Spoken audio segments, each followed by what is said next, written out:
ബാക്കിക്കാരൊക്കെ കല്യാണത്തിന് വരുന്നു. എന്താ പൊന്നോ കാട്ടുക, ഞാനും പോണില്ലടി. അത് കുഴപ്പമില്ലാത്ത നിങ്ങൾ പോയിക്കോളി. എന്റെ ഫ്രണ്ട്സൊക്കെ എന്നോട് പറയും അമ്മായിമാരൊക്കെ ഭയങ്കര സാധനമാണ്. അപ്പൊ ഞാൻ ഒരിടത്ത് പറയില്ലേ, ഇഞ്ച അമ്മ അങ്ങനെയൊന്നും അല്ലടി, നല്ല സ്വഭാവമാണ് ഇഞ്ച അമ്മക്ക്. അപ്പൊ ഇജ കഴിച്ചില്ലായി എന്ന് പറഞ്ഞു.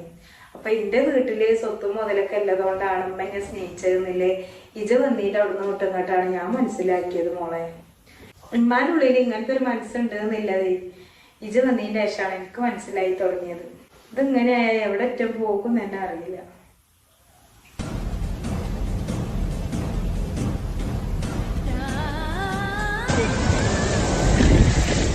അപ്പൊ ഞാൻ കൊറേ കേൾക്കുന്നു.